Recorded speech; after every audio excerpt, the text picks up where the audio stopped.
Serena Vale threw my baby's stroller through the mansion gate and into the rain. My husband stood beside her under the stone portico and told me I was embarrassing his family.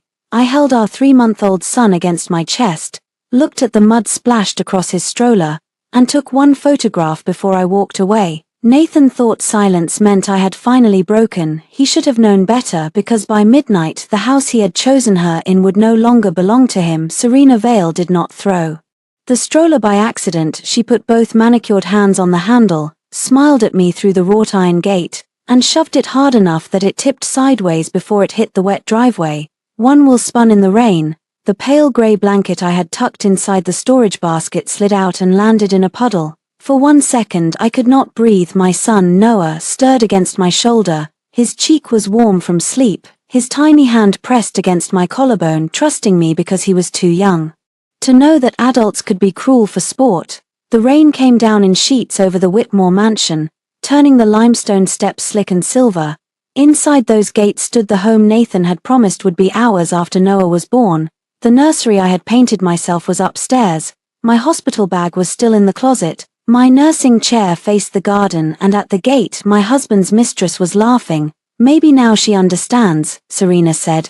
"This is not a shelter for abandoned wives." I looked past her at Nathan. He stood under the portico in a dark coat, one hand in his pocket, dry and untouched by the storm. His mother, Celeste, stood behind him with a glass of white wine as if she were watching a neighbor's dog misbehave. "Nathan," I said. My voice came out calm, too calm. He sighed as if I had inconvenienced him. "Evelyn, you should not have come here like this." "Like what?" "Emotional, dramatic, with the baby in the rain." I stared at him. "This is our house." Serena laughed again. "You mean his house?" That was the moment I understood. Not guessed, not feared, understood. Nathan had not simply cheated, he had moved Serena into the life I had been pushed out of. I had been at my postpartum checkup that afternoon. Noah had been fussy, so I went from the doctor's office to the mansion because his favorite pacifier was in the nursery. I texted Nathan twice. He did not answer. When the gate guard opened the side gate, Serena came out wearing my cream cashmere robe. My robe, she smelled like my shampoo. At first I thought my mind was playing tricks on me. Lack of sleep could do that. 3 months of broken nights, stitches, milk stains, soft crying, and Nathan's increasing distance had made the world feel blurred.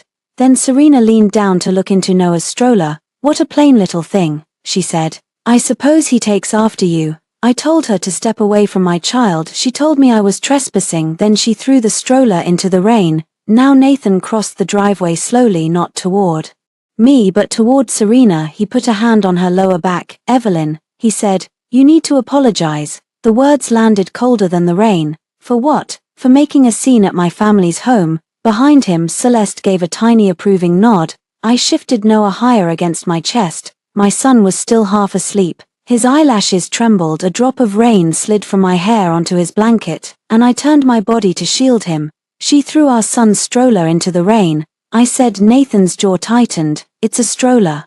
"It is Noah's stroller. It can be replaced." I looked at the man I had married 5 years ago. Nathan Whitmore had held my hand outside a courthouse and promised me we would build a life separate from his mother's rules and my father's money. He had said he loved that I did not need the Whitmore name. He had said my strength made him proud. After Noah was born, that pride turned into irritation. He hated the crying, hated the bottles on the counter, hated that my body did not snap back into its old shape, hated that I asked where he had been when he came home smelling like perfume.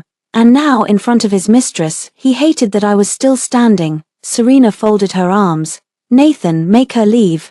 Make her leave." The gate guard Mark stood by the security booth with his eyes lowered. He had worked for the Whitmore family for 12 years. He had opened that gate for me on my wedding day. He had helped carry flowers into the house when I hosted Celeste's birthday dinner. He had seen me come home from the hospital with Noah. He did not speak. No one spoke, so I did. "Mark," I said without looking away from Nathan, "please make sure the security footage from this gate is preserved." Serena's smile faded. Nathan's eyes narrowed. "What did you just say?" I pulled my phone from my coat pocket. My fingers were wet but steady. I took one photo of the stroller lying in the puddle, one photo of Serena in my robe, one photo of Nathan standing beside her. Then I opened the voice memo app and held the phone at my side. "Nathan," I said, "did you see Serena throw Noah's stroller into the rain?" He took one step closer. Put the phone away. Answer me. This is exactly what I mean. You always escalate things. No, I said. I document them. Celeste's face hardened. Do not threaten this family. I am not threatening anyone. Serena pointed toward the street. Then leave. I looked at Nathan one last time. Are you asking your wife and your son to leave this house in the rain? His mouth twitched for a moment. I saw uncertainty, not remorse, calculation. Then he said, I am asking you to stop embarrassing me. That was his choice, not Serena's, not Celeste's, his. I bent carefully, keeping Noah secure with one arm, and picked up the soaked blanket from the puddle. I did not pick up the stroller.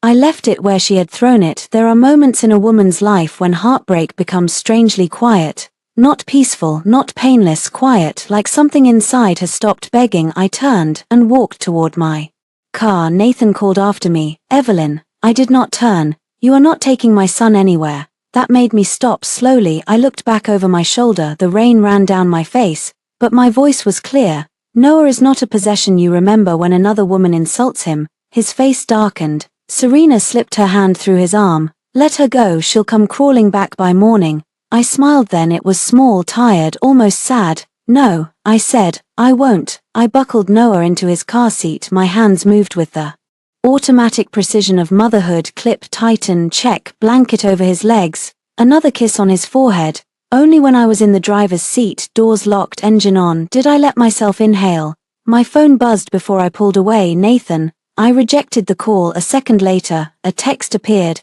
Do not make this uglier than it needs to be. I looked through the windshield at the mansion gates. For 3 years, I had tried to keep this marriage from becoming ugly. I had ignored late nights, smoothed over insults. Paid invoices. Nathan forgot to mention.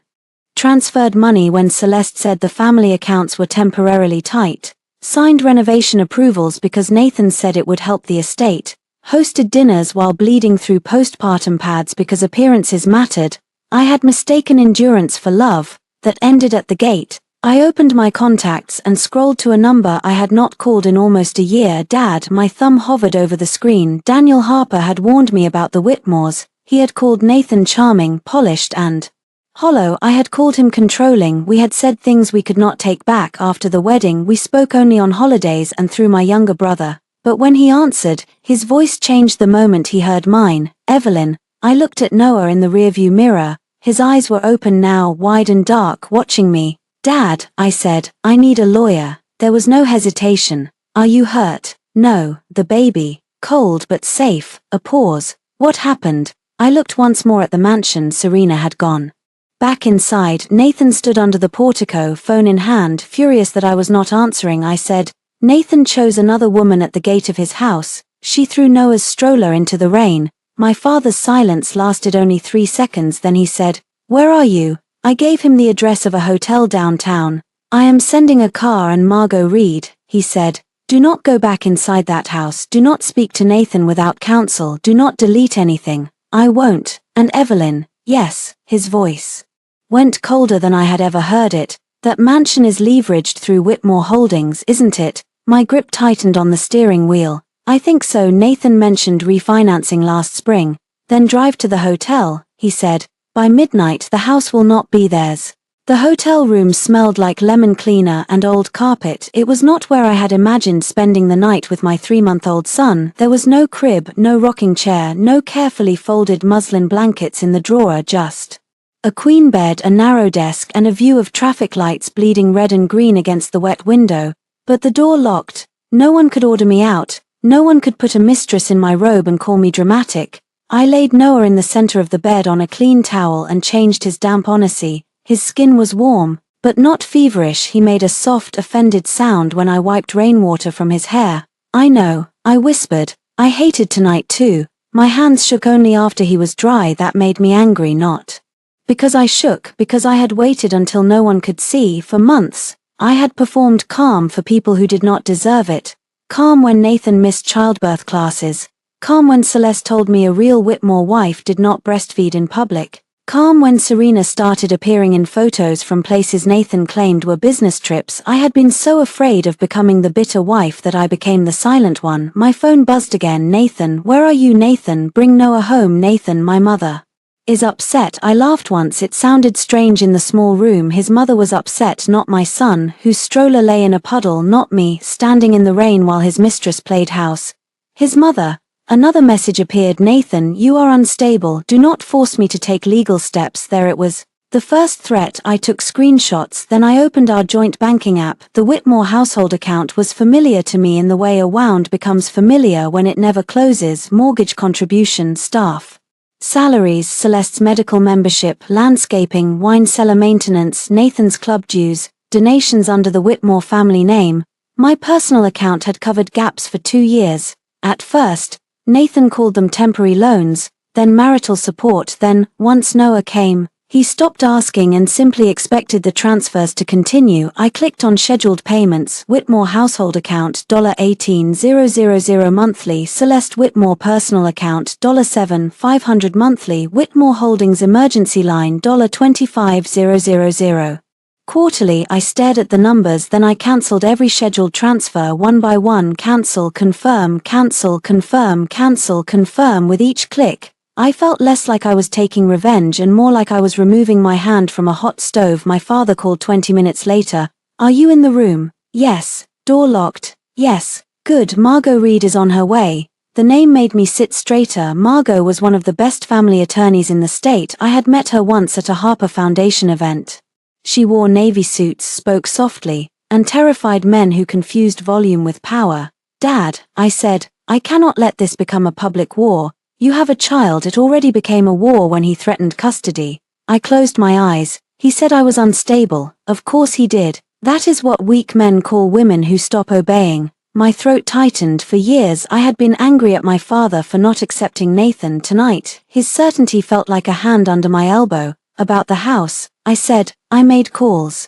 Whitmore Holdings used the mansion as collateral against a private note 18 months ago. Payments are late. The lender has been looking for a clean exit. I sat frozen. Nathan told me the estate was secure. Nathan lied. Outside, a siren passed. Noah kicked under his blanket. What does buying the note mean? I asked. It means the debt comes under Harper control first. If they cannot cure the default, we control the path to ownership. The lender was ready to move. I pushed. Dad, I do not want you to fight my divorce for me. I am not fighting your divorce. I am buying a distressed real estate asset. Despite everything, I almost smiled. That sounds exactly like you. It also happens to be the house where a woman threw my grandson's stroller into the rain.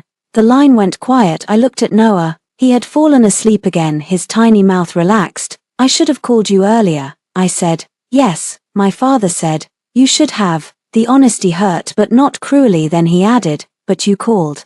Tonight, that is what matters. A knock came at the door. I froze. Evelyn, my father said. Someone is here. Check the peephole. I carried the phone with me and looked. A woman in a camel coat stood in the hallway with a leather briefcase. Behind her was a hotel security guard. It's Margot, I said. Let her in. Keep me on speaker. Margot Reed entered like she had stepped out of a courtroom and into a storm she had expected. She was in her late 40s with silver-threaded black hair and calm eyes. Mrs. Whitmore, she said. Harper, I said before I could stop myself. Her expression did not change, but something like approval moved across her face. Ms. Harper then. That was the first time in years someone used my name, and it felt like a door opening. Margot sat at the desk and pulled out a yellow legal pad. I need a timeline, she said. Start with when you arrived at the mansion. I told her everything, the gate, the robe, the insult, the stroller, Nathan's words, Celeste watching, Mark at the booth, the photo, the voice memo, the texts. Margot took notes without interruption. When I finished, she held out her hand.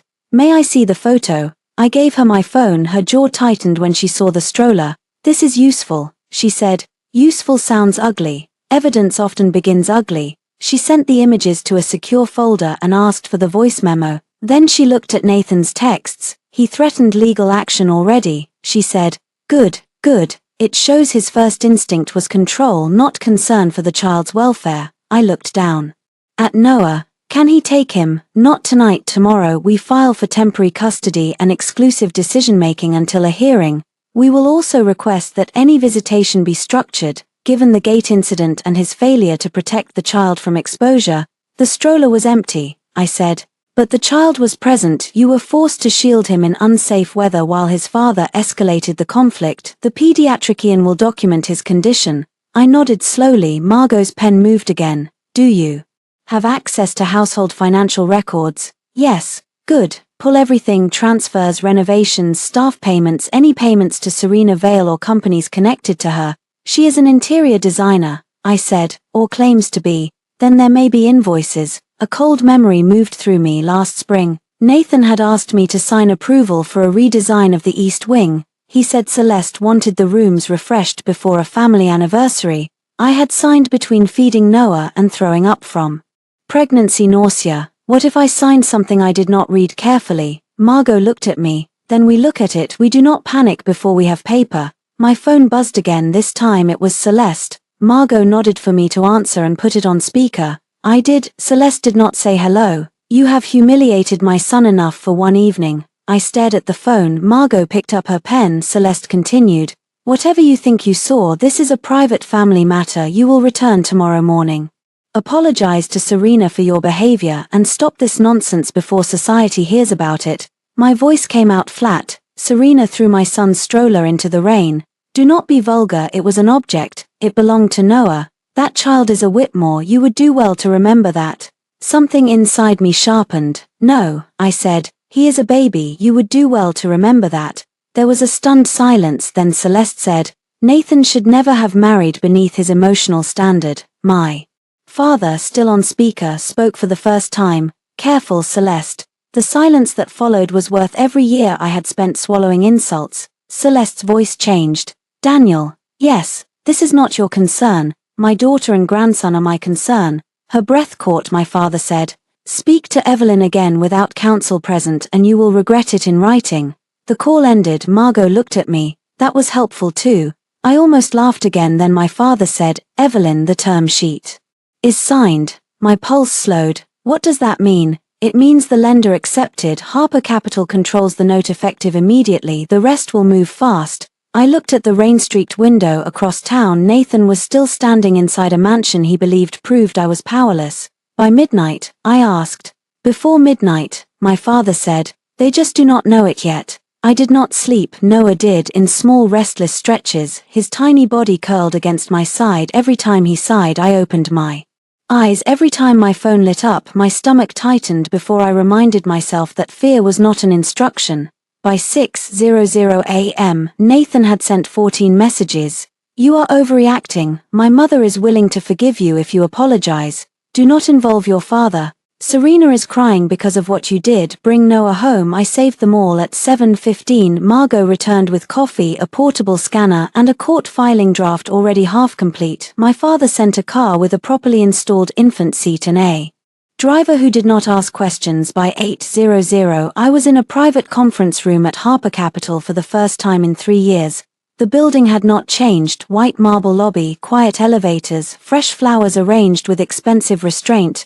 My father's world had always been controlled, polished, and strategic. At 26, I had run from it toward Nathan because I thought love should feel warmer than legacy. Now, sitting under glass walls with my sleeping son beside me, I saw the difference between control and safety. My father entered with 2 attorneys and a folder thick enough to make my chest tighten. He stopped when he saw Noah. For a moment, Daniel Harper was not the man people feared across negotiating tables. He was a grandfather seeing his grandson after too many months of pride and distance. May I? He asked. I nodded. He touched Noah's tiny foot through the blanket with one finger, as if asking permission from the baby too. He looks like you, he said. Nathan says he looks like a Whitmore. My father's face hardened. Nathan says many things that are not true. One attorney slid documents across the table. Here is where we are, she said. Whitmore Holdings pledged the mansion property as collateral against a private bridge loan. They missed 2 payments. The lender had the right to accelerate.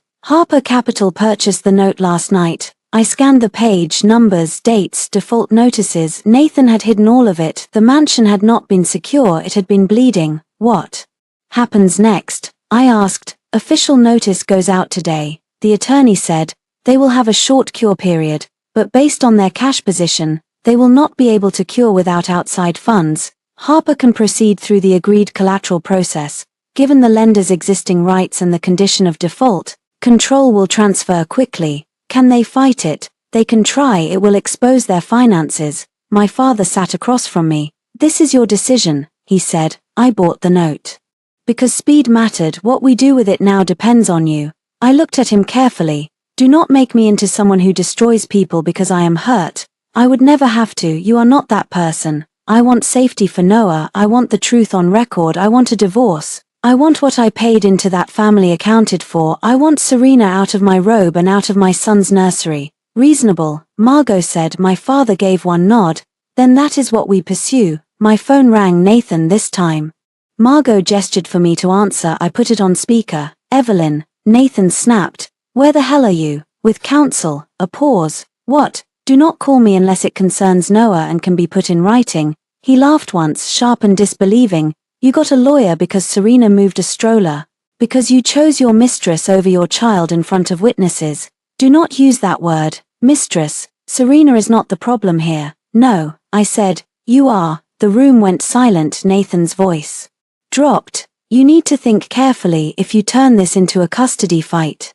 I will make sure everyone knows you abandoned the marital home. I left after your girlfriend threw our son's property into the rain and you told me to apologize. You cannot prove that. I looked at Margot. She raised one eyebrow. I said, are you sure? Nathan did not answer right away. Then he said, my mother wants a family meeting tonight. No, that was not a request. It is now a declined invitation. You will come to the house. I looked at the folder in front of me at the default notice at the name Whitmore printed over debt it could not pay. No, Nathan, I will come to the property when my lawyer tells me it is useful. What does that mean? It means you should check your mail. I ended the call before he could reply. My father almost smiled. Margot did not. She was already typing.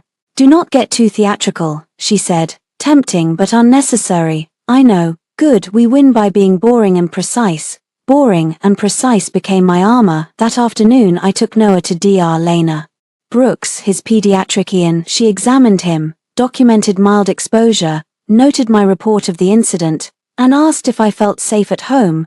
The question nearly broke me, not because it was dramatic, because it was routine, a box on a form, a question women were asked when the world had already failed them quietly. No, I said, I do not. She looked at me with professional gentleness. Then I will write that down. After the appointment I sat in the car and opened my email archives. Search Serena Vale at first. Nothing. Then I searched Vale Design. 3 results appeared. 1 invoice $4.42,000, 1 $4.68,500, 1 $4.113,000, all paid through an account I had funded. The project name East Wing. Refresh. My hands went numb. The East Wing was where Nathan had moved Serena. I had paid for the rooms where my husband slept with his mistress. For a full minute, I did nothing. I did not cry. I did not scream. I watched traffic move past the windshield and felt something hard settle inside me. Then I forwarded every invoice to Margot. Her reply came quickly. Keep going. So I did. I found jewelry receipts hidden under client gifts, hotel bills marked as development meetings, a lease deposit for an apartment in Serena's name, a wire transfer from a Whitmore account 2 days before my baby shower. The betrayal had not begun with a kiss, it had begun with accounting. That evening, a courier delivered a formal notice to the Whitmore mansion. Nathan called 6 times after that. I answered none. At 9:40 p.m. he texted, "What did you do?" I looked at Noah, sleeping peacefully in the portable bassinet my father had sent.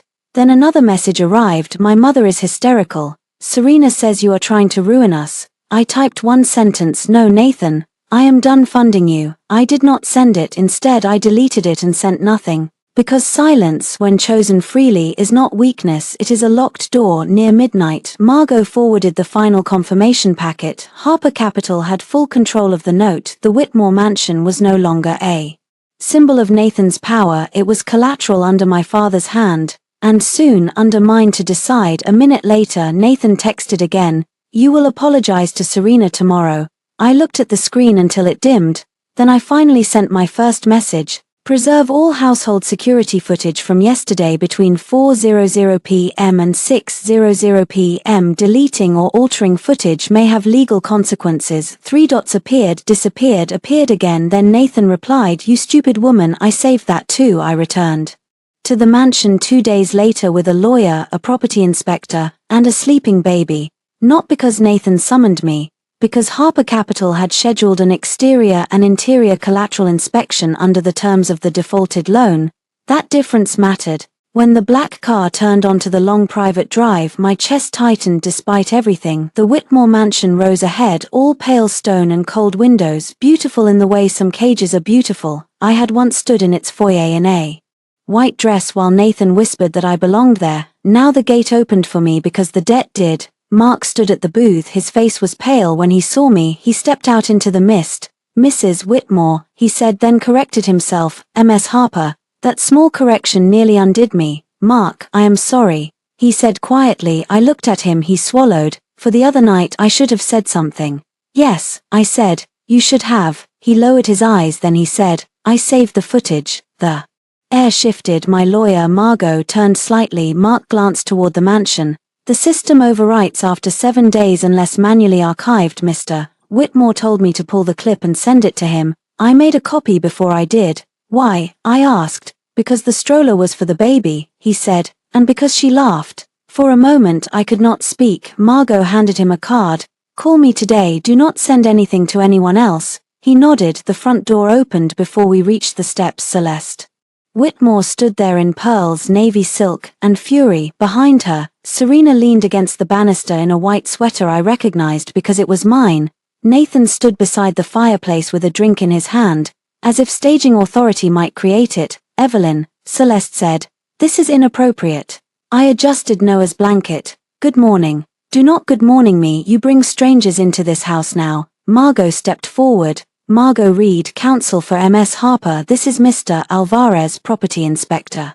Retained by the note holder. Nathan frowned. "Note holder." Serena gave a brittle laugh. "What is this performance?" I looked at her. "You are wearing my sweater." Her cheeks flushed. Nathan put down his glass. "Evelyn, enough." I did not answer him. The inspector opened his tablet. "We are here to document property condition under the collateral access provision." Celeste's face changed. She understood money language faster than moral language. "What note holder?" she demanded. Margot handed Nathan a packet. He opened it with visible irritation, then he stopped moving. Celeste snatched the first page from him. Serena leaned over her shoulder. The room went very quiet. Nathan looked at me. "You involved your father." "No," I said. "You involved lenders when you pledged the house and defaulted." Serena blinked. "Defaulted?" Celeste turned on her. "Be quiet." That told me Serena had not known. Good. Nathan stepped closer. "This is a family matter." "It was a family matter when your mistress threw our son's stroller into the rain." Serena's mouth tightened. "I already told you, I barely touched it." I looked at Mark, who had followed us inside and stood near the doorway. He looked back at me. I said nothing. Nathan saw the glance and his face hardened. "You are not using staff against us." Margot's voice cut in. "We are using witnesses, Mr. Whitmore." Celeste gripped the papers. "This house has been in our family for generations." "Then your family should have paid its debt," I said. Her eyes flashed. "You arrogant girl." Once that would have stung. I used to want Celeste to love me. I hosted her friends, remembered her medications, ordered her favorite tea, and let her correct how I held my own baby because I thought patience could turn contempt into acceptance. Now I saw the truth. She had never wanted a daughter-in-law, she had wanted a quiet asset. The inspector began photographing the foyer. Serena moved quickly toward the stairs. "You cannot go up there." Margot looked at her. "Why not?" "Because those are private rooms. The entire property is subject to inspection," Margot said. Nathan's voice sharpened. "No one is going into the East Wing." I turned toward him. "The East Wing, the invoices in my inbox burned through my mind. "That is exactly where we will start." I said. For a second no one moved, then Noah woke and began to fuss. The sound cut through the room. My son's tiny cry filled the foyer that had rejected him 2 nights before. Serena winced. "Can you make him stop?" I looked at her. Nathan whispered, "Serena," but it was too late. Margot heard it, Mark heard it, the inspector heard it. Celeste closed her eyes. I smiled without warmth. "He is a baby," I said, "not background noise." I carried Noah upstairs myself. The East Wing had changed completely. The pale guest rooms had been turned into a blush and gold suite with velvet chairs, mirrored trays, perfume bottles, and framed photos of Serena. One photo showed her and Nathan on a beach. The date stamp was 8 weeks after Noah was born. Another showed them at a hotel in Aspen the week Nathan said he had to visit a failing supplier. I stood in the doorway and felt the last soft thread between us snap. Serena rushed past me, snatching the frames. "Those are personal." "So was my marriage." Nathan said my name, not sharply this time, almost warning, almost pleading. I ignored him. The inspector photographed everything: closet built-ins, new wallpaper, marble bathroom fixtures, custom lighting, all paid through invoices I had funded. Margot murmured, "Document the art too." Serena spun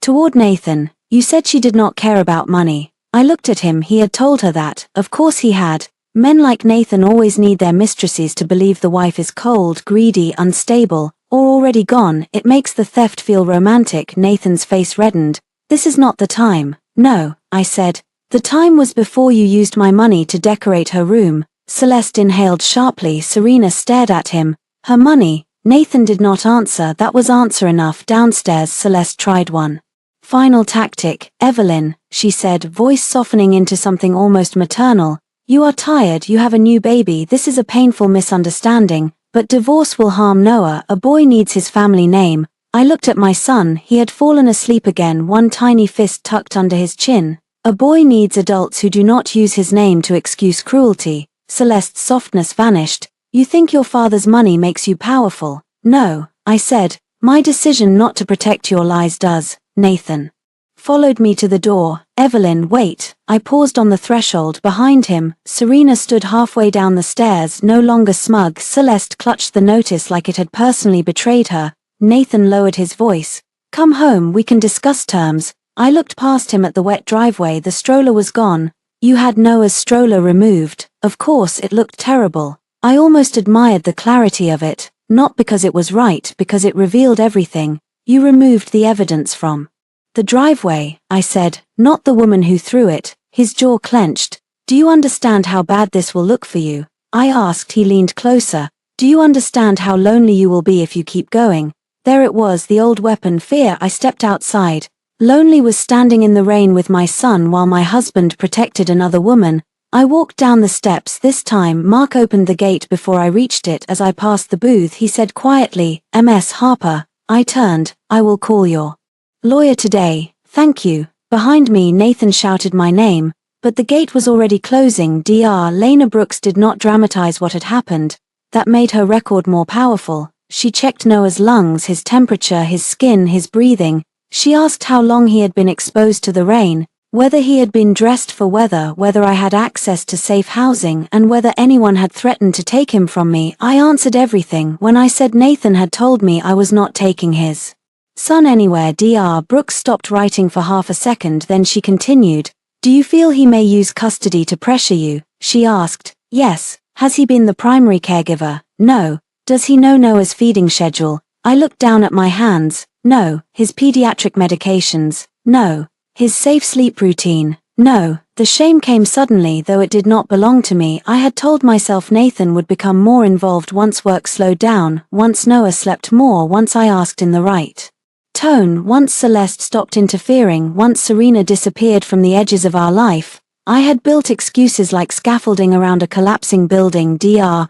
Brooks looked at me kindly. "Ms. Harper, documenting facts is not an attack, it is protection." I nodded. Protection. That became my word for the next week. Not revenge, not punishment, protection. Margot filed for temporary custody the next morning. The petition included the gate incident, Nathan's texts, the medical record, and a request to prevent either parent from removing Noah from the state without written agreement.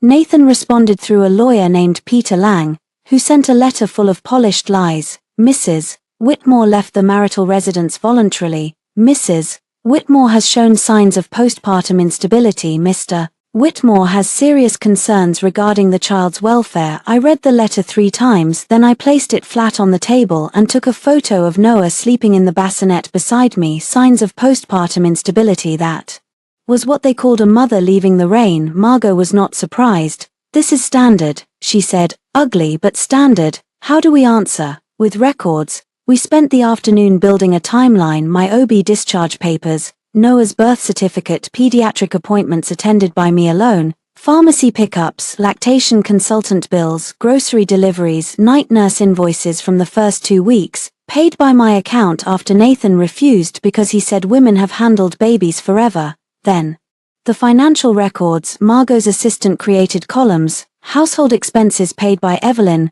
personal expenses paid by Evelyn, Whitmore family obligations paid by Evelyn, payments connected to Serena Vale. The last column grew fastest, the apartment lease deposit, jewelry, travel, design invoices, a private chef for a client dinner on a weekend. Nathan said he was at a board retreat, spa charges, a luxury baby boutique purchase that made me stop breathing for a moment. A baby boutique. Serena had no child. The receipt listed a cashmere infant blanket. I remembered asking Nathan why he had come home with a shopping bag from that store. He said it was a gift for a colleague. I had believed him because I was too tired not to. Margot watched my face. Do you need a break? No, Evelyn, no, I repeated. I need to know what my marriage cost me. So we kept going. That evening, my father came by the apartment he had arranged for me. It was not one of his penthouses. I had refused that immediately. It was a quiet furnished rental near the pediatrician. With 2 bedrooms and a secure lobby, safe but not a statement. He brought soup, diapers, and a small stuffed elephant. I did not know what babies like, he said. They like being dry, fed, and not used in power games. He looked at me for a long moment. That sounds like something your mother would have said. My mother had died when I was 19. Some grief stays under the floorboards of a life. You forget it is there until someone steps in the right place. I took the elephant. She would have hated Nathan. She would have seen him faster than I did. I was angry at you for seeing him at all. I know. He sat across from me as Noah slept in my arms. I should not have made you choose between being loved and being warned, he said. My throat tightened. You did not make me choose. I chose badly. You chose hopefully. There is a difference. For the first time since the gate, I cried, not loudly, not dramatically, just tears slipping down while Noah breathed against my chest and my father sat close enough to help but far enough not to crowd me. After a while he said, the house process is moving. Their council requested a meeting. Good. Do you want me in the room? I wiped my face. No, he nodded, accepting it. Then I will wait outside. That was how he loved when he got it right. The next morning, Mark met Margot in a parking lot 2 blocks from the courthouse and gave her a flash drive. I was not there, Margot told me afterward, because she did not want Nathan accusing me of intimidating staff. The footage was clear. Serena at the gate, her hand on the stroller, her face bright with contempt, the shove, the fall, Nathan watching, me standing in the rain with Noah, Nathan telling me to apologize. The audio was imperfect but usable. My stomach twisted when Margot played it for me in her office. Watching yourself be humiliated is different from living it. Living it, your body protects you with adrenaline. Watching it, you see the full shape of what others allowed on screen. Serena laughed after the stroller hit the driveway. That laugh changed everything. It made the act impossible to soften. Margot paused the video. This will matter. Can Nathan claim it was edited? He can claim the moon is made of glass. It will not help. I almost smiled. Then her assistant entered with a new folder. We found something, she said. Margot opened it and went still. What? She turned the page toward me. It was a legal authorization form from 7 months earlier when I was in my 3rd trimester. My signature appeared at the bottom, giving Nathan authority to approve certain household and estate-related expenditures from a marital reserve account. I remembered signing a limited payment authorization for nursery renovations and staff payroll while I was on bed rest, but this document was broader, much broader. That is not what I signed, I said. Margot's eyes sharpened. You are certain? Yes, I signed 1 page, not this and my signature. I leaned closer. It looks close, but the E is wrong. Margot closed the folder. Then we have a new issue. What kind of issue? Potential fraud. My phone buzzed. A message from Nathan. Court is unnecessary. Come to dinner tonight. Bring Noah. We can settle this privately. I looked at the forged signature, then at the video still of Serena laughing in the rain. I typed back 1 sentence. All communication through counsel. This time I sent it. Money leaves a trail even when love does not. That was the first thing Margot said when we began tracing the accounts. At the time I thought she meant bank statements, invoice numbers, merchant codes, and wire confirmations. By the end of the week, I understood she meant something more painful. Money showed priorities. Nathan had missed Noah's 2-month pediatric appointment because of a board emergency. That same afternoon, He had paid for Serena's facial at a hotel spa. Nathan had told me the Whitmore family could not reimburse me for Celeste's medical concierge fee because liquidity was tight the day before. He had wired a deposit for Serena's beach rental. Nathan had complained that the night nurse was an unnecessary luxury. He had spent more than double that amount on a bracelet Serena wore in one of her photos. Every line item answered a question I had once been afraid to ask. Where were you with her? Why were you distant? Because I was useful, not desired. Why did you get angry when I asked about money? Because you were spending mine. I sat at Margot's conference table with a highlighter in my hand and marked every transaction connected to Serena, yellow for confirmed, pink for suspected, blue for household expenses I had covered while Nathan diverted funds elsewhere. By noon, the pages looked like a bruise. Margot's forensic accountant Elise tapped one document. This one matters, she said. The East Wing refresh contract, Vale Design Build Whitmore Holdings, but payment came from a reserve account funded primarily by you.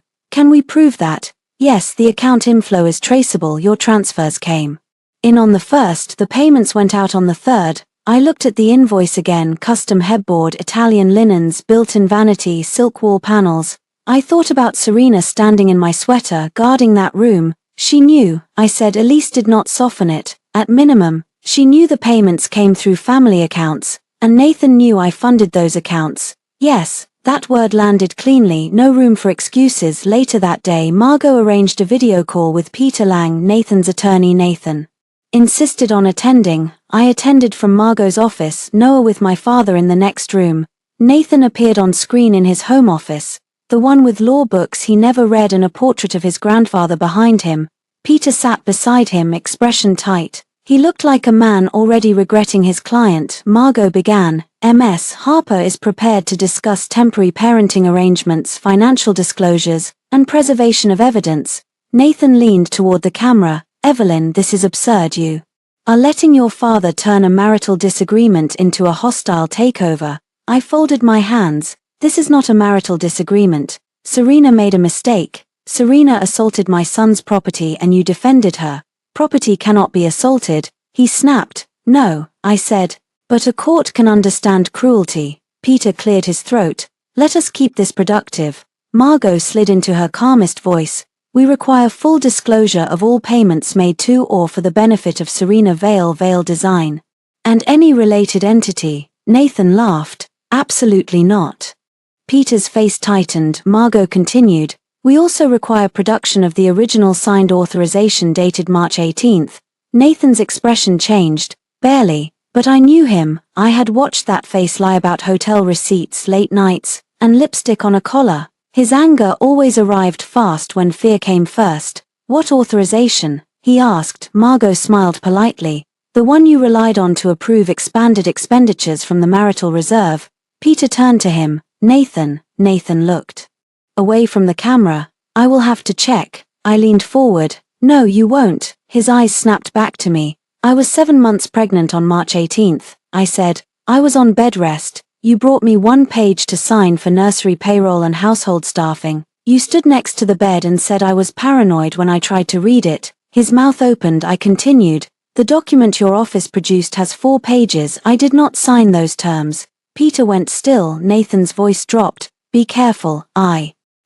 No, you are accusing me of a crime. I am stating facts about my signature. Margot added. We will have the document examined. Peter muted his side. Nathan's face twisted before the screen went silent. I sat back, my heart pounded, but my hands did not shake. 5 minutes later, Peter unmuted. My client will review the records and respond through counsel. Your client will also preserve all originals. Margot said. The call ended. I exhaled. Margot looked at me. Well done. I wanted to scream. But you did not. Does that matter? It matters more than you think. That night, Serena posted a photo on Instagram, a soft focus shot of the Whitmore mansion staircase. Her hand rested on the banister. The caption read, Some women leave because they cannot handle grace, others stay because they belong. I stared at it. Then I took a screenshot. Within 10 minutes, comments appeared. So elegant, you deserve happiness. Some people are just bitter. I knew what she was doing. She was building a public version of the story before mine reached court. In her version, she was the graceful woman. I was unstable. Nathan was trapped in a bad marriage. Noah was invisible. I sent the screenshot to Margot. Her reply came back, excellent, defamation folder. I set the phone down and looked at Noah asleep under the stuffed elephant my father had brought. You will never be invisible to me, I whispered. The next morning I received a call from an unknown number. This is Mark Ellis, the voice said, from the gate. Mark, I'm sorry to bother you. Mrs. Whitmore knows I copied the footage. My body went cold. What happened? Mr. Whitmore fired me. I closed my eyes. I am sorry, he said. I betrayed the family. You told the truth. Yes, that is why I am calling. There is more. I sat up. What do you mean? The night before you came to the gate, Ms. Vale arrived with moving boxes. Mr. Whitmore told the staff she would be staying in the East Wing indefinitely. Mrs. Whitmore told us not to mention it to you because you were fragile after the baby. Fragile, there was that word again. Not betrayed, not deceived, fragile. Can you put that in a statement? I asked. Yes, his voice lowered. And there is another camera inside the portico. It has audio. I stopped breathing. Does Nathan know? No, Mark said. It was installed after the package thefts last year. The family forgot about it. I closed my eyes. Finally, a witness. The Whitmores had not trained, bought, or intimidated. Mark, I said, call Margot now. The Whitmore Foundation Gala was supposed to be Nathan's rescue. He needed donors, he needed sympathy, he needed the old families in one room, smiling under chandeliers, pretending debt was strategy and scandal was rumor. So he brought Serena. Of course he did. He walked into the ballroom with her hand tucked through his arm, her emerald dress cut low, her smile polished for cameras. She wore the bracelet from the receipt I had highlighted in yellow. My money glittered on her wrist. For a moment the room shifted around. Whispers moved like wind through tall grass. Is that Serena Vale? Where is Evelyn? I heard she left with the baby. Postpartum episode apparently. I stood near the side entrance listening. Margot had advised me not to attend unless I could remain calm. My father had advised me not to attend unless I had a purpose. I had both. The Harper Foundation had been listed as a major sponsor for the gala, though no one had asked whether I still approved. For years, Nathan used my family name quietly, carefully, never too loudly, because he did not want people to know how much he needed it. Tonight, I decided accuracy mattered. I wore a black dress, simple and high-necked, no wedding ring, no dramatic jewelry. My hair was pinned back. My father walked in beside me, not ahead of me. The whispers changed instantly. Nathan saw us from across the room. His face went pale, then angry. Serena followed his gaze. Her smile froze. Celeste reached them first, gripping Nathan's arm. I could read her lips. What is she doing here? I almost smiled. For once, I was not the one being asked to explain. The event chair, Mrs. Alden, rushed toward my father with relief so visible it was almost embarrassing. Daniel, we are so honored you could come. My father looked at me. I stepped forward. Mrs. Alden, I need to clarify something before the program begins. Her smile faltered. Of course. The Harper Foundation will not be funding tonight's pledge. The blood drained from her face. Celeste appeared beside us as if summoned by money. Evelyn, she said tightly, this is neither the time nor place. I turned to her. It is exactly the place. The foundation's name is on the donor wall. Nathan approached, Serena at his side. Do not do this, he said under his breath. I looked at him. Do what? Correct a false representation. Serena lifted her chin.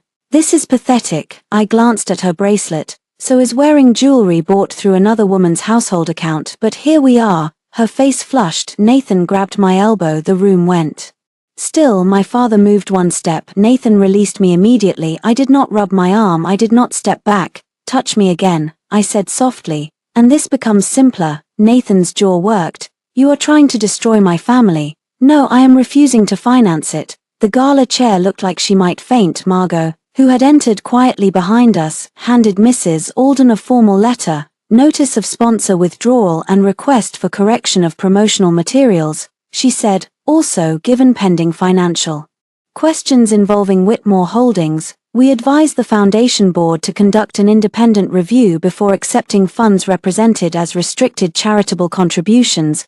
That sentence did more damage than shouting ever could. Several board members moved closer. Celeste's face turned stone white.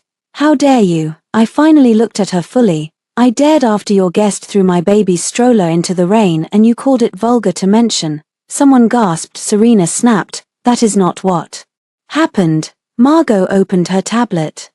Would you like to repeat that? Nathan looked at the tablet and knew not all of it but enough. "Serena," he said sharply. "Stop talking." "Too late," Mrs. Alden whispered. "What stroller?" I did not answer. I had not come to turn my son's humiliation into entertainment, but I would not protect the people who caused it. I said, "My attorney will provide relevant documentation to the proper parties. Tonight I am here only to make clear that Harper money will not be used to polish Whitmore lies." The silence that followed was exquisite. Then my father spoke. "The Harper Foundation remains committed to the Children's Hospital.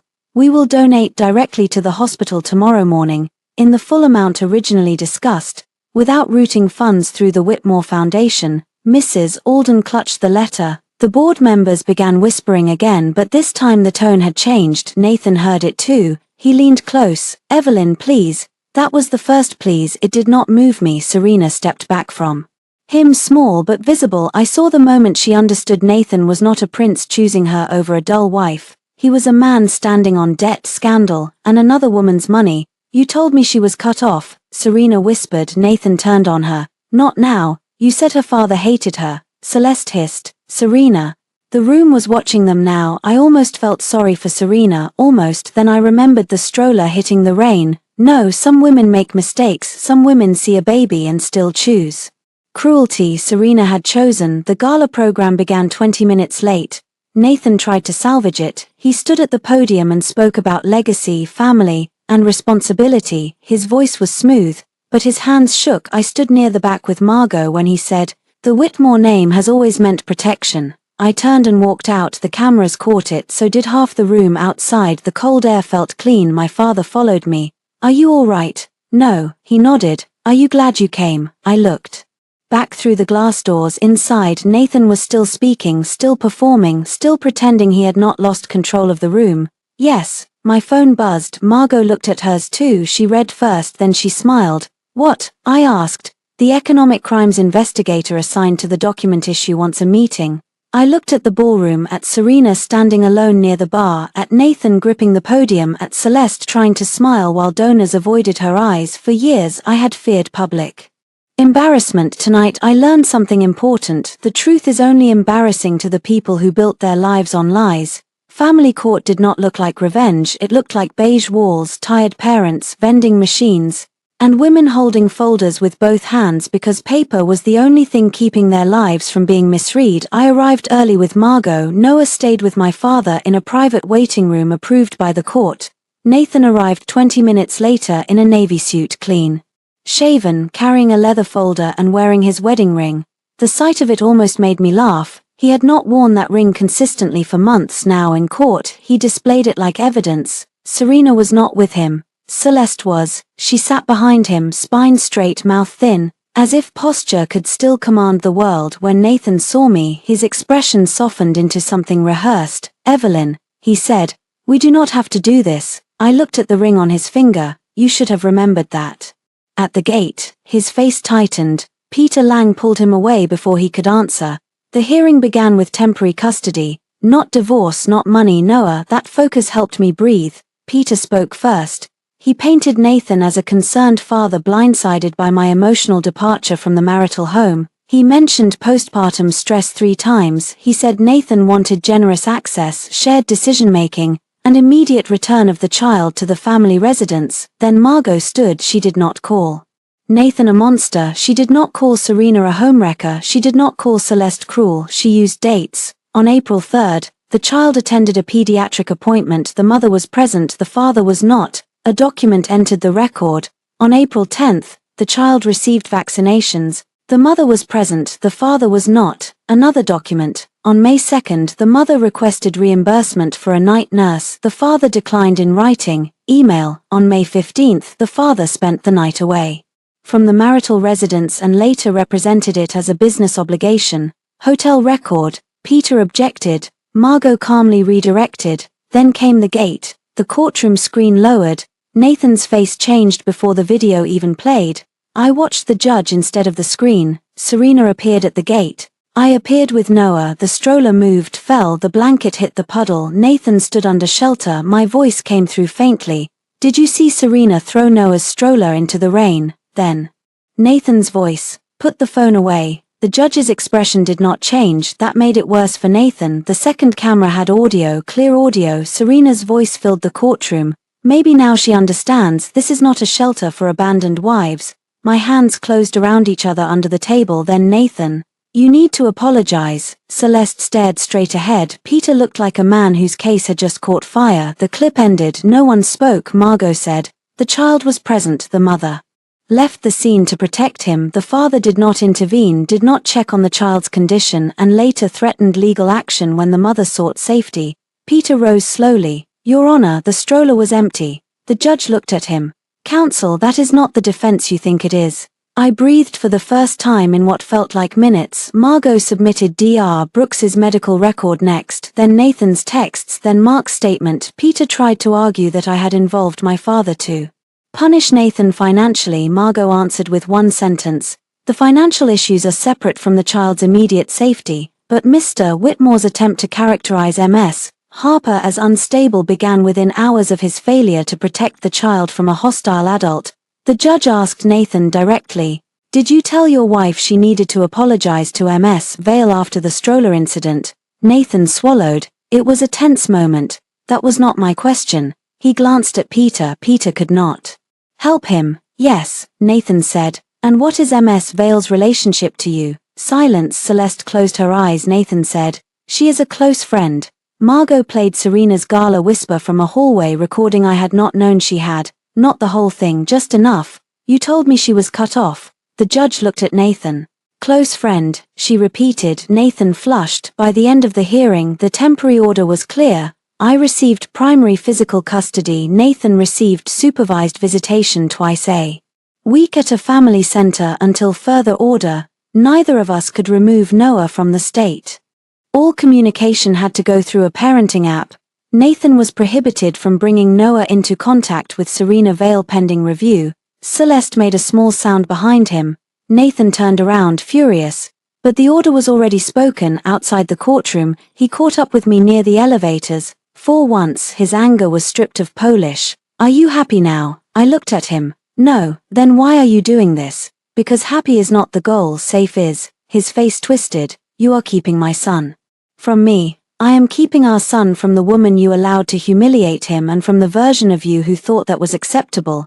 You know I would never hurt Noah. I looked at him for a long time. Nathan, you already taught me that you can stand close enough to harm and call it distance. He flinched for the first time. Pain moved across his face in a way that looked real. Evelyn, he said softly. I made mistakes. I waited. He did not say Serena's name. He did not say Stroller. He did not say Rain. He did not say I failed our child. So I stepped into the elevator. He put a hand against the door. I miss my family. I looked at his wedding ring. You miss being believed. The doors closed between us. The second time I stood at the Whitmore mansion gate, the sky was clear. That felt almost unfair. Some scenes should keep their weather. The first night had been rain, humiliation, and mud. This morning was clean blue, bright enough to reveal every crack in the stone driveway. I arrived with Margot, a property agent, 2 uniformed officers, and a locksmith. Noah was not with me. I had learned that protection sometimes meant not bringing your child to the battlefield just because he was the reason you fought. The cure period had expired. Whitmore Holdings had failed to pay. Harper Capital had completed the transfer process through the collateral agreement faster than Nathan expected because Nathan had spent too much time threatening me and not enough time reading his loan documents. The mansion was no longer his legally. It belonged to a Harper-controlled entity practically. Today was the day everyone inside learned what that meant. Mark was gone from the gate, fired for telling the truth. A temporary guard opened after reviewing the paperwork. He did not know the history. That helped. He treated us like any other lawful party with proper authority. Celeste came out first. She wore grey. I had never seen her wear grey. Celeste believed in navy, ivory, and deep jewel tones. Grey was for people who did not expect to be photographed. What is the meaning of this? She demanded. Margot handed her the notice. Celeste did not take it. The property agent said, "We are here to secure possession of the property. This is my home." It was collateral on a defaulted obligation. Her eyes cut to me. "You did this." "No," I said. "Nathan did this when he borrowed against it. I only stopped paying for the illusion." The front door opened again. Serena appeared barefoot in silk pajamas, holding a coffee cup. I looked at her and felt nothing hot, not rage, not jealousy, just clarity. She had wanted to be the woman inside the mansion, now she was for another hour maybe. What is going on? She asked. Celeste turned on her. Go upstairs. Serena ignored her and looked at Nathan, who had just appeared behind them. Nathan. Nathan's eyes were on me. You cannot evict my mother. I am not evicting your mother, I said. The owner is taking possession of the property. There is a difference. You sound like your father. Thank you. He recoiled as if I had struck him a month ago. That insult might have made me defend myself. Now I accepted the inheritance of competence. The officers explained the process. Personal belongings would be packed under supervision. Certain fixtures and property assets were not to be removed. The East Wing would be documented for damage. The staff had already been notified and paid through the transition. Celeste began to tremble, not with sadness, with disbelief that rules could apply to her. This house is Whitmore history, she said. I looked up at the windows. I know, I spent years preserving it while you reminded me I did not belong here. Her mouth tightened. You never did. No, I said. I belonged to myself. That was what bothered you. Serena tried a different approach. Evelyn, she said, softer now. This has gone too far. I almost admired her timing. You threw my baby's stroller into the rain. Her lips pressed together. I was upset. At a baby. At you. And he was close. Enough. Nathan stepped between us. Enough. I looked at him. Move. He did not for one brief second. I saw the man he had pretended to be when we first met. Handsome, certain, built from old manners and expensive schools.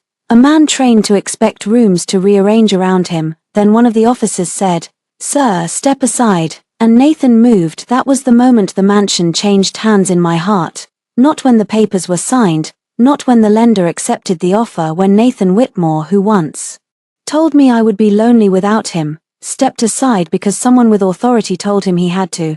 Inside, the house smelled different. Serena's candles covered the old cedar and lemon polish. Boxes lined the East Wing hall. Clothes spilled over chairs. The nursery door was closed. I opened it myself. The room was exactly as I had left it and completely wrong. The pale blue curtains, the white crib, the moon-shaped mobile, the rocking chair where I had nursed Noah during his first week home. On the dresser sat a vase of Serena's roses. I walked over and removed it. Underneath was a faint ring of water on the wood. I had chosen that dresser with my mother in mind. Soft edges, warm finish, something that could grow with a child. Margot stood in the doorway. You do not have to do this part today. Yes, I said, I do. I opened drawers. Half of Noah's clothes were gone, not packed, gone. His hospital bracelet, which I had kept in a small memory box, was missing. My breath caught. Nathan appeared behind. Margot, what did you do with Noah's memory box? He frowned. I do not know. I turned to Serena. Her face shifted before she controlled it. Where is it? I asked. I have no idea. I walked past her into the East Wing. Serena followed. You cannot just search my things. Your things are on property you no longer have a right to occupy, Margot added. And if Ms. Harper's personal items or the child's keepsakes were removed, that is another issue. In Serena's room, the memory box sat on a vanity under a stack of magazines. I picked it up slowly. Inside were Noah's hospital bracelet, his first hat, and a small card with his footprints. For a moment, the room disappeared. That box was not expensive, it was not useful, it had no legal value. That was why taking it was unforgivable. I looked at Serena. Why? She crossed her arms, but her voice shook. Nathan said you were sentimental about stupid things. I thought if you came back for it, he could talk to you. Nathan looked at her. Serena, I turned to him. You used my son's first footprints as bait. He did not answer. There are silences that confess more than words. I closed the box and handed it to Margot. Add it to the inventory. Serena began crying then, not because she was sorry, because consequences had finally reached her side of the gate. By sunset, the Whitmores were out, not homeless. Nathan had a townhouse under a corporate lease. Celeste had friends with guest houses and enough jewelry to survive embarrassment. Serena left in a rideshare with 6 garment bags and no audience. I stayed. After everyone else had gone, the mansion was quiet, too quiet. I stood at the front door and looked down the driveway at the gate. That was where I had left with Noah in the rain. That was where I had stopped being Nathan's wife in my heart. My phone buzzed. Nathan this time. I answered because Margot was beside me and the call recorded through the app. His voice was ragged. I will never sign the divorce papers. I looked at the empty portico. You will. No, you want war. Fine, I will drag this out for years. No, Nathan, you will run out of money first. His breathing changed. Is that a threat? No, it is accounting. Mediation took place in a conference room with frosted glass walls and a table long enough to keep people from lunging at one another. Nathan sat across from me, Peter Lang beside him. Celeste was not allowed in the room, Serena was not invited. My father waited outside by my choice, not because Nathan deserved the comfort of his absence, but because I did not need anyone mistaking my backbone for borrowed steel. Margot placed 3 folders in front of her: custody, financials, fraud. Nathan stared at the third folder. That is unnecessary, Peter said quickly. Margot smiled. Then it should be easy to resolve. The mediator, a retired judge named Helen Morris, looked at both sides over reading glasses. We are here to discuss settlement. I expect candor. Nathan leaned back. I want my family restored. I almost pitied the mediator. She had probably heard that sentence from many men who meant control restored, comfort restored, reputation restored, not family. I said, I want a divorce, a permanent custody arrangement, repayment of traceable funds, and a written agreement preventing Serena Vale from contact with Noah. Nathan's expression hardened. You do not get to dictate my personal life. No, I get to protect my child, our child. Then act like it. Peter touched Nathan's sleeve. The mediator began with custody. Nathan wanted unsupervised overnights within 30 days, Margot said. No, we offered gradual supervised visitation with parenting classes, proof of infant care training, and a review in 90 days. Nathan laughed. Parenting classes, I am his father. Margot opened the first folder. Can you state Noah's pediatrician's name? Nathan's face went blank for half a second. I looked down. Not because I was embarrassed for him, because I refused to help. He recovered. Dr. Brooks. First name. Silence. Margot continued. What formula is kept as backup in case Ms. Harper cannot pump? Nathan's jaw tightened. That is not a fair question. The mediator wrote something down. We moved on. Financials were worse. Nathan denied misusing funds. Margot presented charts, household account deposits from me, payments to Vale Design, transfers to Serena's apartment, travel expenses, jewelry, spa, East Wing furnishings. Peter's face grew more strained with every page. Some of these were business development expenses. Nathan said. I looked at him. Was the bracelet business development? He said. Nothing. Was the cashmere infant blanket? His eyes flicked up. There it was, a small transaction, but it bothered him. Who was that for? I asked. Peter intervened. My client will not answer speculative questions. Margot marked the page. We will reserve that for discovery. The mediator looked tired already. Then came the authorization. Margot placed the original limited authorization I had found in my old email next to the 4-page version Nathan had produced. My client signed this 1-page document, she said. Mr. Whitmore's records contain this 4-page document, which purports to expand authorization significantly. We have engaged a handwriting expert. Preliminary review suggests the signature page was transferred or reproduced. Peter closed his eyes briefly. Nathan's face flushed dark red. This is insane, he said. Evelyn signed what I gave her. I signed 1 page while on bed rest. I said, you told me it was for nursery payroll. It was your responsibility to read. It was your responsibility not to replace pages. The room went dead quiet. The mediator removed her glasses. Mr. Lang, she said, I strongly suggest you speak with your client privately. Peter requested a break. Nathan stood so fast his chair scraped as he passed me. He whispered, you are destroying everything. I looked straight ahead. No, I said, I am naming what you built. During the break I went to the restroom and stood at the sink, hands braced on marble. For the first time all day my body reacted. My knees weakened, my chest tightened. I looked at myself in the mirror and saw the woman from the gate. Wet hair, rain on skin, baby against chest.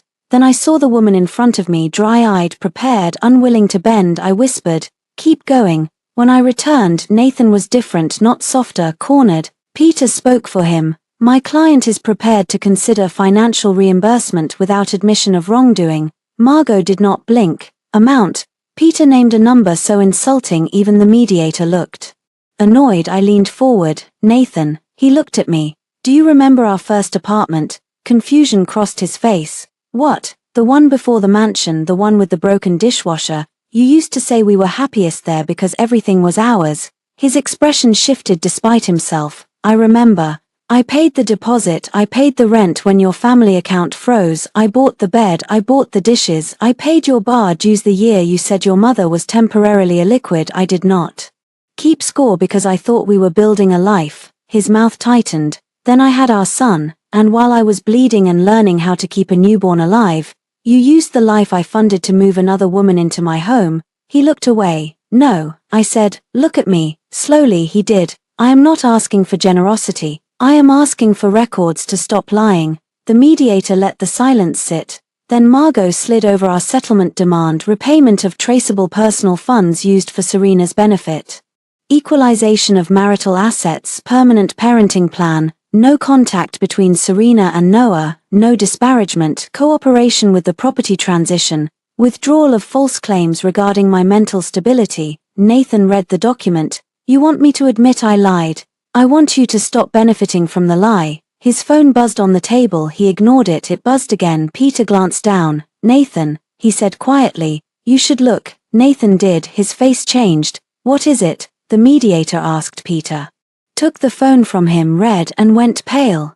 Margot's phone buzzed too. She opened the message, then looked at me. "Serena Vale's attorney just contacted us." I frowned. Her attorney? Margot's eyes were sharp. "She is offering cooperation. She says Nathan instructed her to provoke you at the gate because he wanted evidence that you were unstable." For a second, all sound left the room. Then I looked at Nathan. He did not deny it. Serena did not cooperate because she grew a conscience. She cooperated because Nathan ran out of money faster than he ran out of lies. Her attorney sent documents the next morning: screenshots, voice messages, emails, a photo of a handwritten note Nathan had left in the East Wing.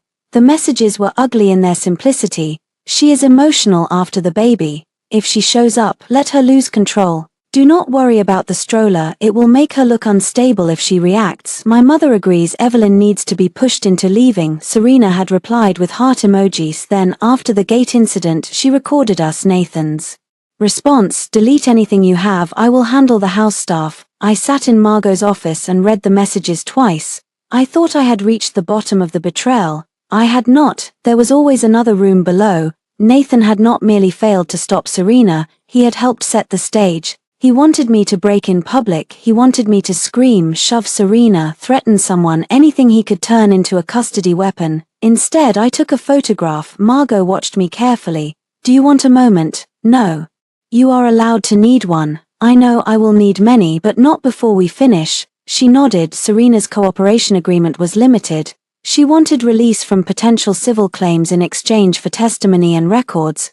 Margot did not promise that. She promised only that truthful cooperation would be considered. That afternoon, Serena came to give a recorded statement. She looked smaller without the mansion behind her. No emerald dress, no silk robe, just a beige coat, tired makeup, and fear. When she entered the conference room, I did not stand. Her eyes flicked to mine, then away. "Evelyn," she said. "No," she swallowed. "I wanted to say I am sorry." I looked at Margot. Margot said nothing. Serena twisted her hands. "Nathan told me your marriage was over. He said you refused to accept it. He said you used Noah to control him." I waited. She continued. "He said if you acted unstable, he could get custody and the divorce would be cleaner." My fingers went cold. "Cleaner," I repeated. Serena flinched. "He told me not to hurt the baby." I leaned forward. "You threw his stroller into the rain. He was not in it. He was there." Her eyes filled with tears. "I did not care. I was jealous," she whispered, "of the baby, of the house, of you, of me.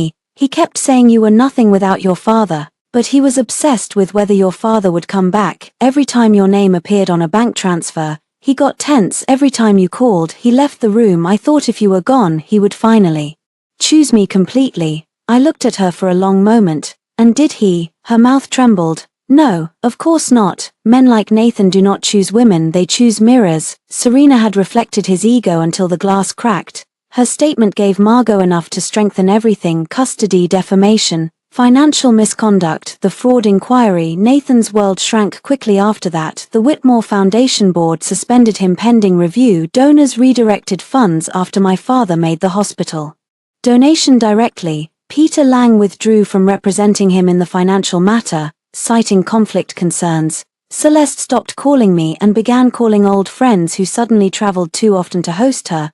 Nathan hired a louder lawyer. Louder did not mean better. At the next hearing, the judge reviewed Serena's messages and extended the supervised visitation order. Nathan was ordered to complete a parenting course, a psychological evaluation related to coercive conduct, and full financial disclosure. The court also barred him from discussing the litigation publicly or through third parties. He looked at me across the courtroom with hatred so bare it almost felt honest. I did not look away. After the hearing, reporters waited outside because the gala whispers had become society news. I had avoided comment until then, but Nathan made the mistake of stopping. "This is a private family matter," he said into a microphone. "My wife is being influenced by outside forces during a vulnerable time." The phrase vulnerable time had barely left his mouth when Margot stepped forward. "Ms. Harper will not litigate her child's safety in the press," she said. "However, any suggestion that she is unstable, manipulated, or acting from anything other than documented concern is false. The court has reviewed evidence. Temporary orders are public record." Then she guided me past him. A reporter asked, "Mrs. Whitmore, do you want reconciliation?" I stopped. Nathan turned. For years I had answered questions in ways that protected him, smiled through discomfort, redirected, softened, absorbed. Not this time. I faced the reporter. "No," I said, "I want a safe life for my son and a legal end to my marriage." That clip went everywhere, not because I cried, not because I attacked him, because I did not. The final settlement came 3 weeks later. Nathan signed after the forensic report concluded the authorization documents were likely manipulated, and after Serena's records showed intent to provoke me. Criminal exposure made him practical. I received primary custody, with Nathan's visitation supervised until review. He agreed to no contact between Noah and Serena. He repaid a substantial portion of traceable funds through sale of personal assets and his remaining interest in a family investment vehicle. He withdrew all claims regarding my mental health. He signed a non-disparagement agreement with penalties sharp enough to make even Celeste quiet. The divorce itself took longer, but the marriage was over in every way that mattered. On the day Nathan signed the final settlement agreement, he asked to speak with me alone. Margot said, "No," I said. 5 minutes, glass room, door open. He entered looking older, not ruined.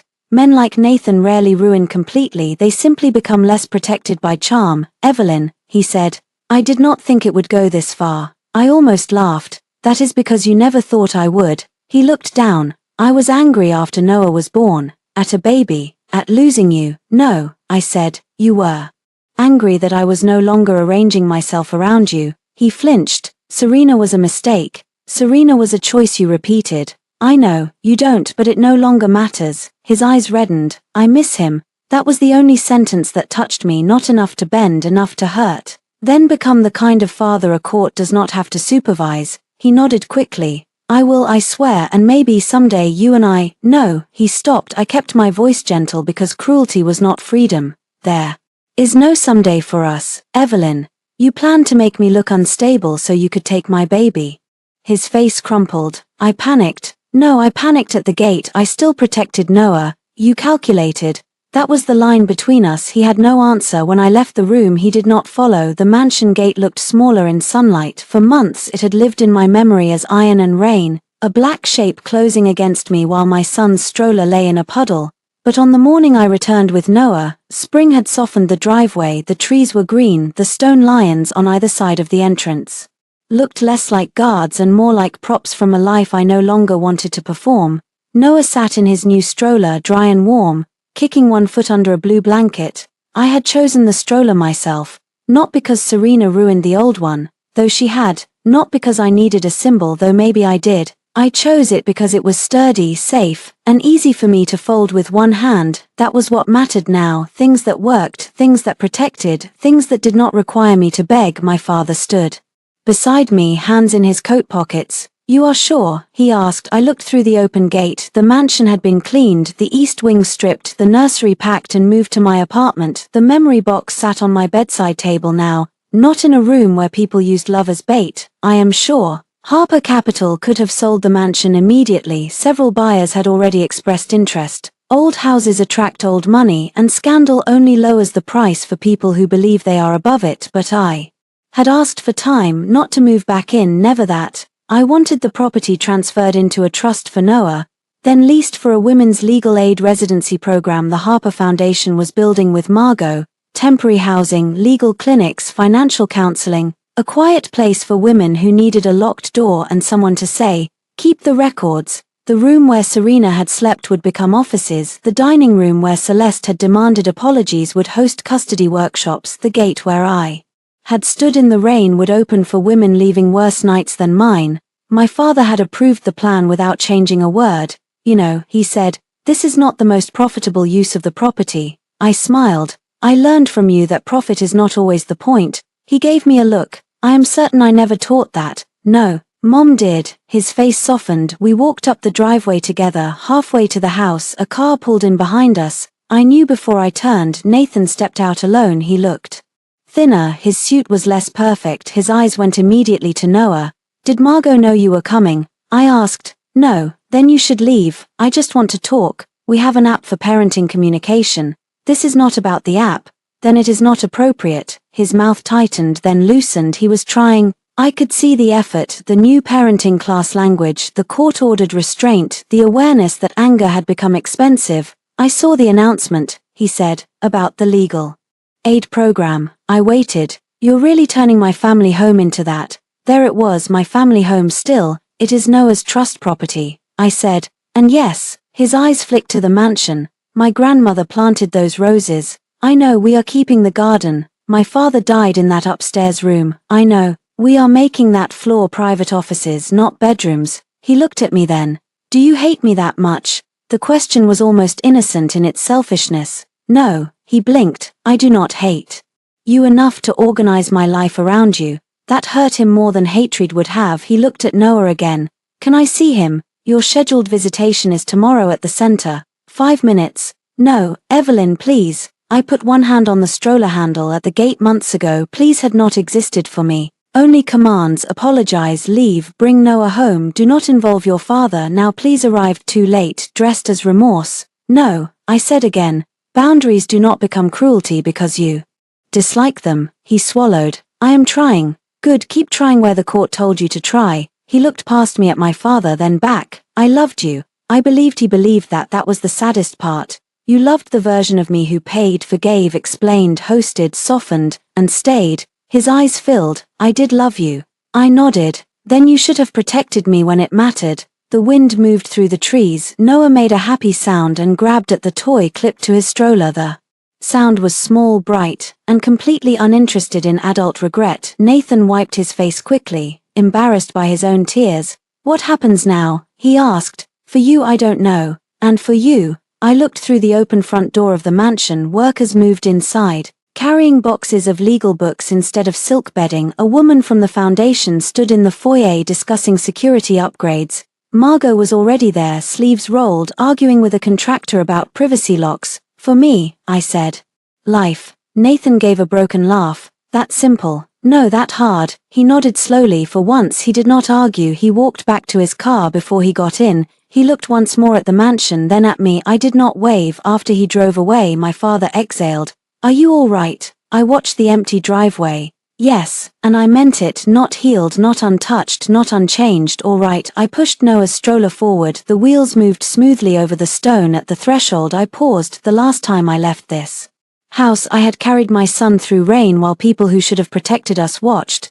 I had thought I was walking away from a home. I knew better now. A home was not stone, gates, portraits, or family names. A home was the place where your child could sleep without being used as leverage, where your name was not erased, where love did not require proof of obedience, where a door closing meant safety, not exile. I looked down at Noah. "We are not staying here," I told him. "We are just making sure the next woman has somewhere to go." He kicked and smiled, as if that answer satisfied him. Inside, sunlight fell across the foyer. No Serena, no Celeste, no Nathan telling me to apologize. Only space, only air, only the sound of a gate open behind me, because this time, I was not being let in by permission. I was entering by choice.